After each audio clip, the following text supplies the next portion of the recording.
Welcome everybody to Kings Row. We're about to kick off Group C of the FACEIT and ELEAGUE Overwatch Open North American Playoffs. Group C, FNATIC versus Mono first up on the docket. We are looking at a bit of a lopsided match perhaps, with FNATIC of course placing top 4 at the Atlantic just last weekend and Mono just scraping by in points to make it to the playoffs. Yep. I'm here at casting with DDK. Hello. This should be a good one, at least for some amusing plays perhaps. I think Mono are definitely a drastic underdog. It doesn't get much crazier than this. It's like David versus the clone army of Goliaths. Yes, exactly like that. And David did not have a good breakfast this morning either, so he's just feeling a little bit weaker than usual. His sling broke. Yeah. Oh, what a bad day for David. It's time to fight the army of clone Goliaths. Bad timing. All right, so I notice immediately that this is not on competitive settings, so we may want to actually return to the lobby. But we'll see if we get that sorted or not. What was fun was the last scene? Perhaps do you think this duration is going to be comparable? I mean, again, it's very hard to discount just the sheer level of individual skill on FNATIC. And this is really a very big issue whenever you're facing up against an opponent who has a very much higher degree of skill than you, because it means that they're able to actually play the game in ways that kind of don't make sense just because they can hit much more damage on average than you possibly can. And if you have a player like IDDQD, for example, whereas most McCrees, let's say they hit like top level McCrees are hitting between 50 and 60. Let's say he's hitting up to 70-75%. If you've got those really outstanding like top 3 McCrees in the world, let's say, that changes the dynamic so much, because he only has to be on the time from on the screen for for a time with an opening which is much smaller than most people. So it already defies your expectations of what you've been practicing against. So the stuff that the kind of expectations you kind of tend to have kind of get blown out of the water, and it also means that they can take massive liberty and start to play very aggressively. It's just hard to deal with that playstyle. Frankly, it can be very annoying, to be honest, but I feel like that's the kind of territory we'll be entering into, and it just depends on how much liberty FNATIC want to take. Yeah, these superstar players like IDDQD and Coolmat, who we always sing the praises of almost every single match, regardless if it's against whatever opponent, basically, they're always going to show up and perform. So you're right, it's very... Did I say the word oppressive already? Because it feels that way when you're playing against a McCree who just doesn't miss. I mean, there's not a lot you can do except leap on him repeatedly and hope that he doesn't kill you first. So you're totally right. It opens up so many windows, and the fact that FNATIC have a very solid support and tank core as well just gives them lots of freedom. We talk about it all the time. If you don't know the supports are there, that means they're doing their job well and they're not getting picked off, or they're not using their ultimates poorly or anything like that. When everything goes smoothly, that's when the DPS players get all the limelight. Absolutely, and you'll have a lot less time to react. Again, we did see it with timing recently for Envious, where he just pops up and he takes 3 shots, he hits all 3, or maybe even he hits like a couple of headshots, and your support's gone. So you don't get any time to react to try to save him, and that changes things dramatically, because then all of a sudden all the team is on top of the payload or whatever it is, and life is generally very, very hard fought for you. So that's going to be the interesting thing for us, is to see how well they're able to actually cope, firstly, on a level of mechanical skill, because that's the first demand. You have to be able to at least meet somewhere there, because then once you can do that, then strategy starts to become a factor in whether or not you can get a winning outcome for the match, or even a close one. And that's going to be very interesting to see. And it looks like we're back into this one, so... Yeah, I'll just clarify the difference between the mode that we were just in is the regular sort of quick play setting. So all that basically, the difference is that the attacking team would have had 5 full minutes to capture point A, but in competitive it's actually only 4 minutes. Additionally, you can see the payload distance pushed in case a team doesn't make it to a full checkpoint. You have that distance to beat rather than a time to beat. So it is very important to make sure we're on the right mode, and now we have got that all sorted. Apologies to the players for playing out first full minute or so of that, but I'm sure they won't mind too much, making sure that it's on the correct settings after all. So some warm up in there. Yep, bit of a hiccup, but all good now. Do you expect there to be a first point hold for FNATIC? Yes, I do, and that's even less time than the quick play opportunity they just had. But yes, I think that I actually just noticed the Reinhardt's name, team captain on Mono. I really like that name. Anyway, we have the standard 6 for FNATIC. They're not trying any cheeky picks, not a Mei or Junkrat or anything. I mean, those are both still fine characters. No Torbjorn, no Bastion. They're really not, coming into this with any preconceived notion of we should just completely steamroll them. They're going to play their real game. They do have to get warm, by the way. They do not want to risk any chance of losing to Team Liquid or Colorado Clutch, whoever they may face in the winner's match. Well, here comes the first push. The first effort from Mono, of course, ultimate-less as it is, numero uno, and we'll see them going straight in there, but already as quickly as they came, they'll be falling out of there as well. Frags from all over the place here as it looks very easy for FNATIC on the defense. And well, Mono sort of just split up there and played themselves way too deep without the correct support, and it was just easy for FNATIC to pick them off. Yeah, I didn't quite note the order of the deaths there, but the fact that there were 3 at once doesn't really make a difference in that case, and they're going to be setting up to try again here. Reinhardt leading the charge as, you know, team captain, obviously. But other than that, you've got 3 tanks overall. Oh, sorry, no, excuse me, I misread that. We've got Zarya and then the Reaper McCree, so it's actually a mirror getting us started here, but IDDQD showing off that accuracy already. Bud's getting a couple of kills. This is, again, a very, very tough hill to climb for Mono, and this is kind of what we expect to see out of this. They did get a kill on Stoop, and I was going to point out that maybe that is the strategy. Avoid Buds and IDDQD as much as possible and just go for the healers as much as possible, because they're going to be obviously defending themselves as best they can, hiding with the tanks and things like that, but they're going to be less able to defend themselves than a McCree or a Reaper. And Joshy, 3 guys have ultimates on FNATIC, and the closest to an ultimate is like 50% for Mono. So that's not going very well, and there's the first one.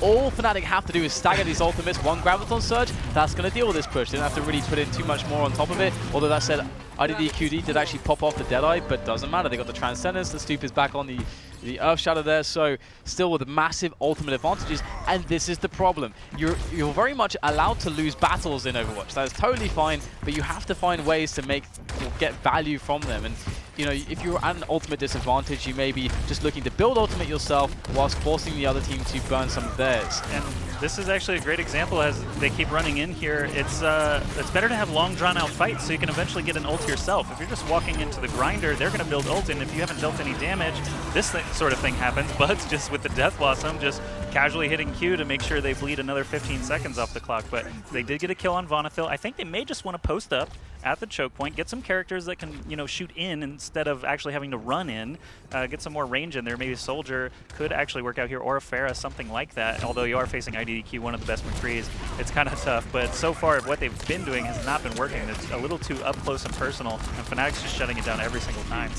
Yeah, I mean, Clips should be able to find his way onto a Graviton Surge, but once again, just barreling in there. And looks like so far FNATIC are going to actually lose a man or two, but generally speaking, they have things under control. They can always drop the Sound Barrier if they get in trouble. They can always drop the Transcendence if they get into trouble. And you can see Clips going to fall back there with his Graviton Surge so that Mono can get a better attack going for themselves. But Josh, it might only be like a couple more attacks if they fail this one. Yeah, they really need to make this work with the Graviton Surge, most likely into Earth Shatter. If they can just get that combo to hit enough people, I think they have a chance of actually taking A just a long run distance back. They should be able to pick them apart if they can get that ultimate combo. And during the Transcendence, not the best time to pop it. As you see, it didn't really have much effect. Zarya Bubble actually prevented someone from falling as well, and that's going to be the supports actually scooping a majority of the kills. Vonethil showing us some nice Lucio play there, but 30 seconds left now for Mono.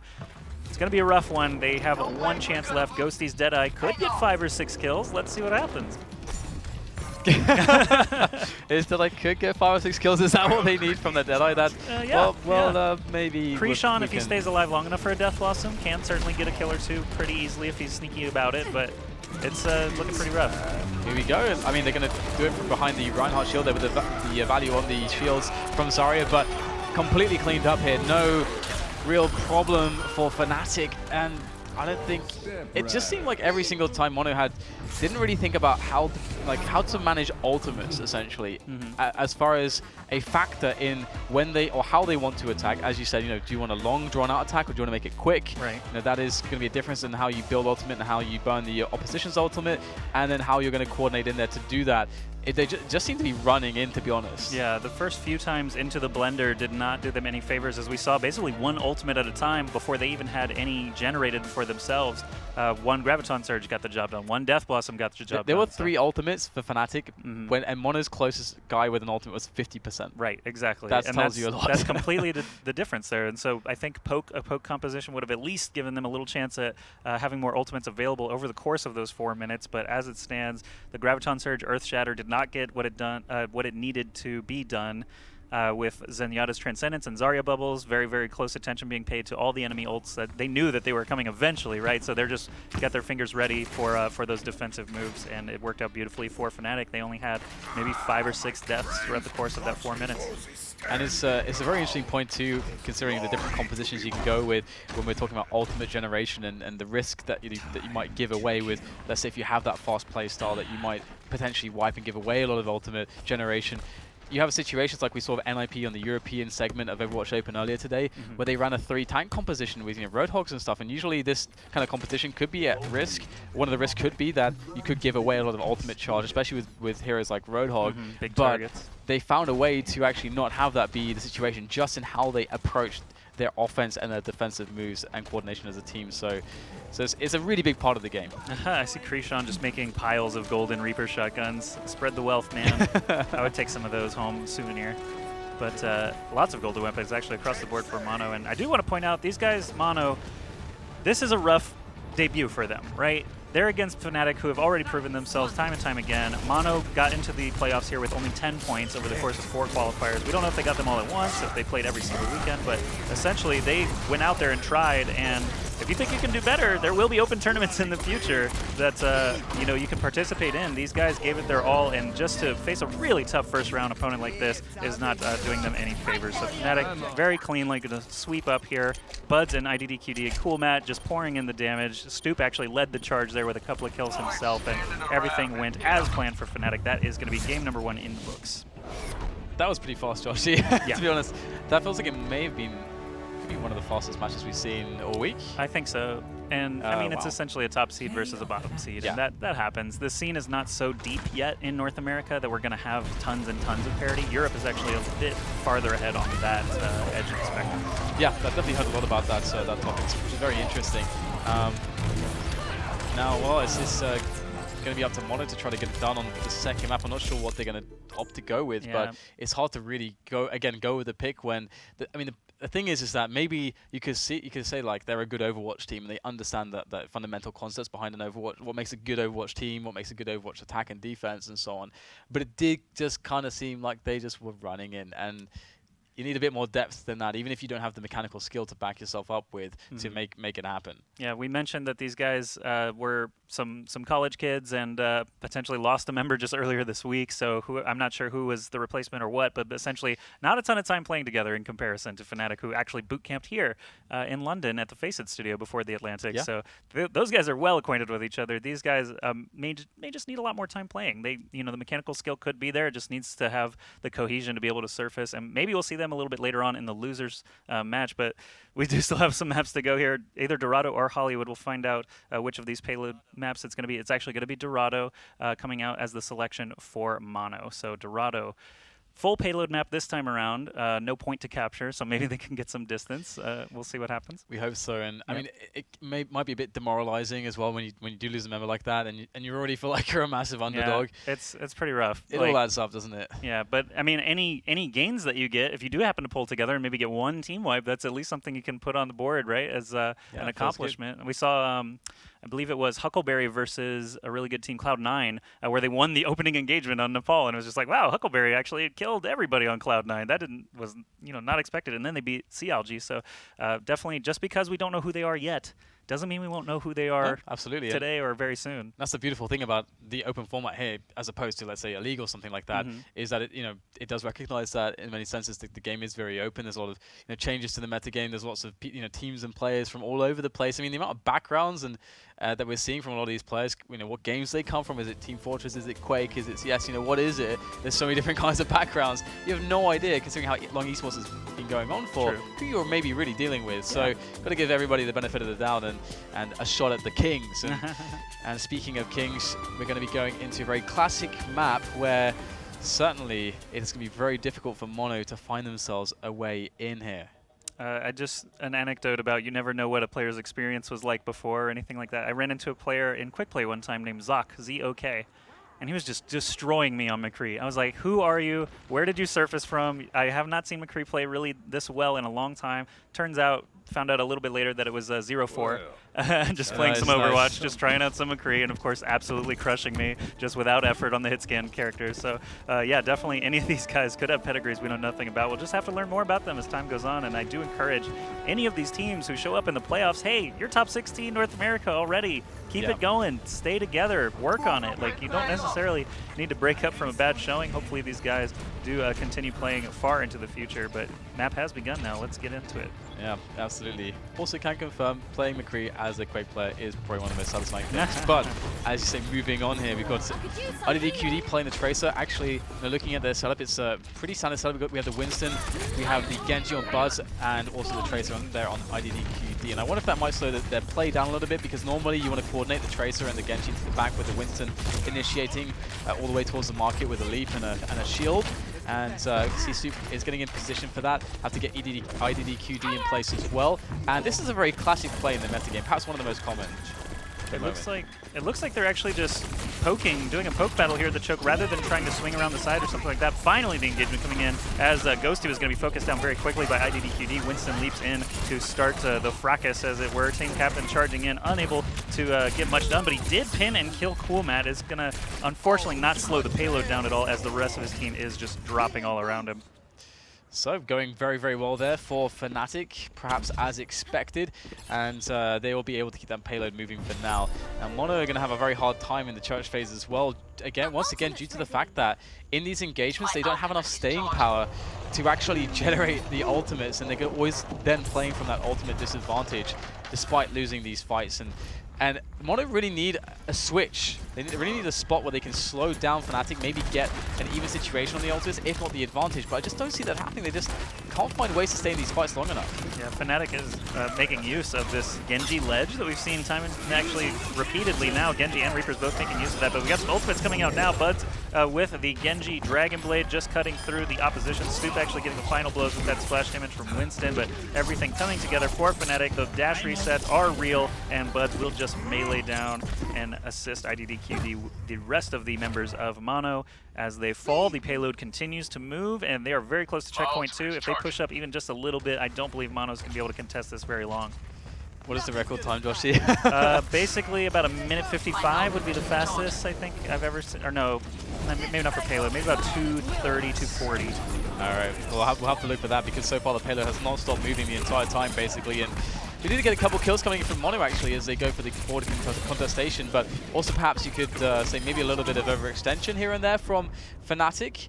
Either way, that's something that you do want to definitely attempt, because even against good teams, you can get yourself in positions where you can buy yourself extra space and slow down their next attack, and maybe force them into position. That's not quite optimal as well, but you can see how IDDQD is going ham at the moment. Just pushing forward. You know, at this point, maybe it is just worth having a super switch, have all 6 change to like Bastion, Mei, Diva, Tracer, and Wraith-walking Reaper, just to be the maximum contesting, because they know they're not going to outperform on these same characters at this point, right? They're just getting rolled through with this mirror composition, or very close to a mirror composition. Why not just go for the stall game? We haven't really seen it done, and this would be kind of the instance that I would expect to see it if they have any chance of slowing down FNATIC. Play to come as not close to losing as possible. You're right, exactly. I guess Don't play for the win, just play for a slow loss. An impressive time, right? That's all you want. We lasted 8 minutes against FNATIC. We killed nothing the whole time. Well, I can't say I haven't seen something like that before in the past in pro gaming, but here we go. We've got Buzz in there to just finishing us off with that Dragon Blade of his, and so far so good. Everybody's dying. I would really like to know how many people from FNATIC have actually died. It must be below 5. Pretty few. Coolmat died in the very first attack when Reinhardt pinned him, but other than that, it's been very few, and that is a sub 3-minute time. Oh no, just over 3 minutes it seems. So not the fastest time in the entire world. That's pretty good. Mono. That's something. You can see that Coolmat death in the kill feed. Nice highlight there. But yeah, Buds with the Dragon Blade, Stoop just all over the opposition. Actually, yeah, Vonethil and Custa both died. They lost both supports in one fight. We didn't even talk about it. Good job. Take the victories where you can find them. Exactly. That's one way to live life. Now, moving into the defense, it would be obviously a great improvement if they were able to actually stop it, but it also would be fun actually to see FNATIC busting out the triple support, triple tank setup we saw previously, almost just because that might even compound their domination, because we saw how powerful that kind of setup can be when you're aggressively holding the first point. NIP showed that quite effectively. You have a lot of sustainability with high health pools and high regeneration thanks to all the healing. Ah, I see a Mercy. It might be, I don't know, they're on defense first. So yeah, Mercy coming out here for FNATIC just to get us started. IDDQD just kept thinking, what character can I pick here? I can basically do, yeah, it's going to be Bastion. Oh, he is thinking, what character would be just fun to blow off some steam? They have to beat our time in 4 minutes, and it just doesn't seem like that's going to be possible for them. So I'm going to make it even harder and just go Bastion with Mei support. Mei can actually get Bastion to some interesting places with that ice wall too. And this is the funny thing, because this is really one of those spots where if they just outskill you enough, they can just do the stuff that makes no sense and just crush you with it. And that is the most demoralizing thing possible, because what do you do? Is it the most demoralizing? I don't know. I think so. Yeah, when they just play whatever and beat you anyway. Exactly, yeah, exactly. And but they can do it because but they didn't do it on high. Offense, right? The offense was a legitimate composition. You know, I don't know. Hopefully they don't feel too bad about this. They know that FNATIC are obviously an incredibly difficult opponent with a lot of experience, and absolutely, even live event experience now at Atlantic has to be benefiting them a ton. But Ghosty here riding the payload, Murrakri in tow. Krishan working his way around the back, actually being caught very quickly, but still manages to stay alive. Here's Bastion with the damage amp, just laying into Team Captain Ghosty, Krishan all going down. They're going for the sextuple kill, all 6 if they can get him, but no, 2 of the members do flee in time to save their hides. Actually, Calypso still falling at Bud's Mei gun at the end. Yeah, I love that surprise. Well, maybe Mono didn't like that surprise, but just like jumping out with the Bastion. I mean, obviously at that point they don't know there's a Bastion, and then they see and they know. They know actually if you hit tab only like 10 seconds in, you know. So I think they knew the Bastion, they just didn't know where or when.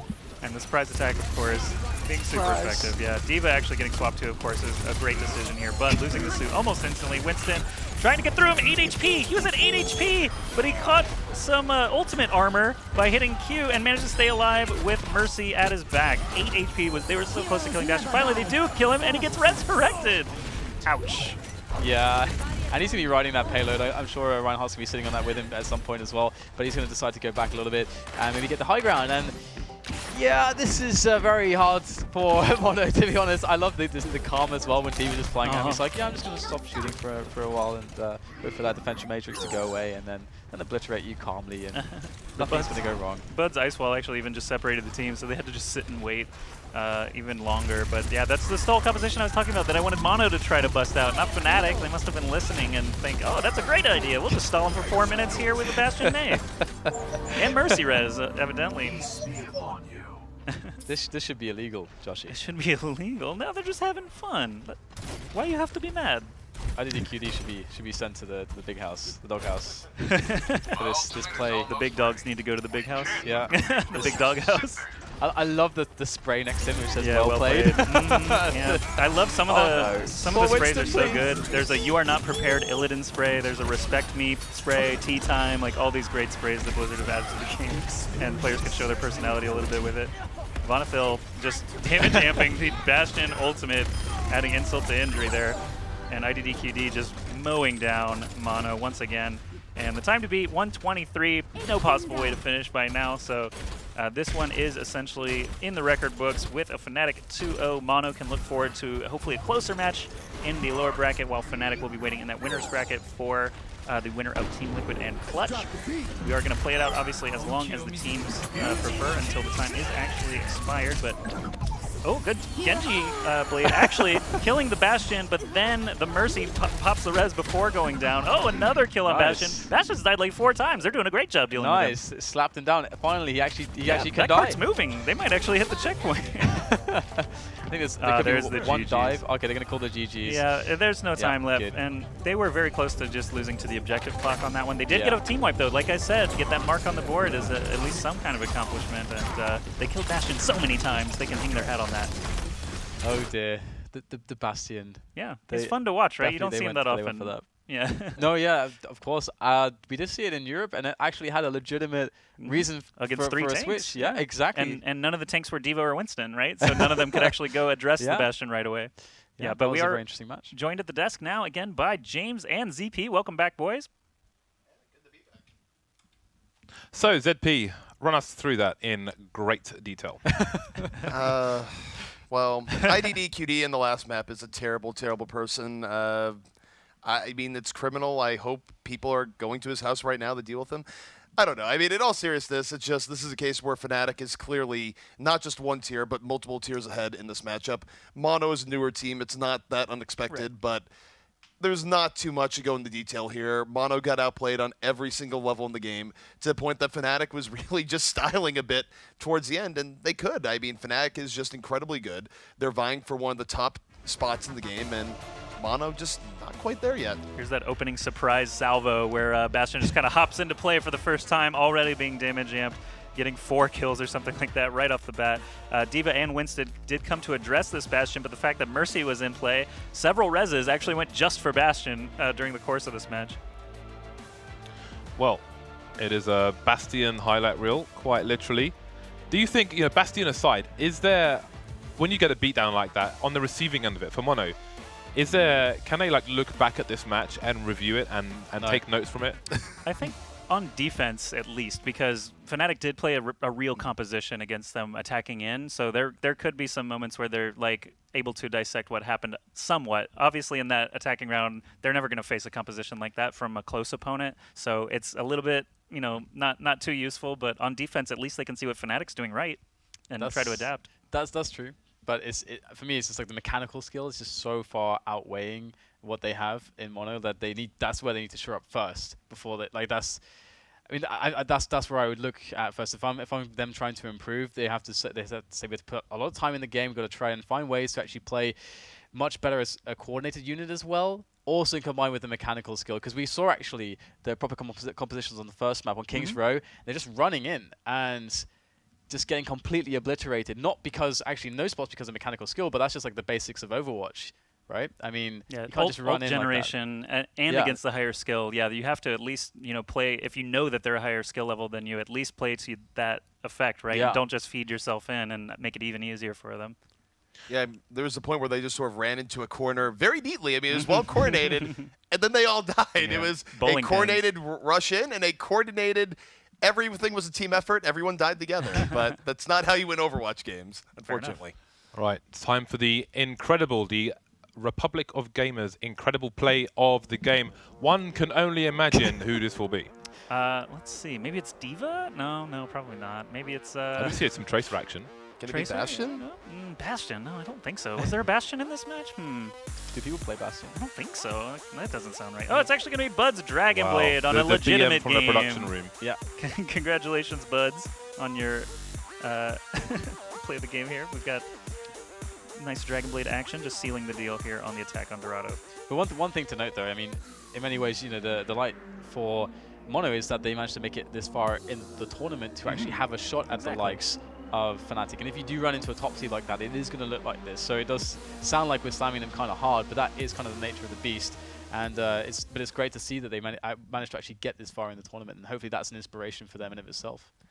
Yeah, I mean, it's a starting point where they got here and they realized, okay, we do have a mechanical gap we need to close. We need to take the steps needed to make sure that we can actually fight on even level. Then we can look at strategy and everything else moving forward. They are not knocked out of the tournament just yet, though. Correct. For those who are wondering, they do have a chance in the lower bracket.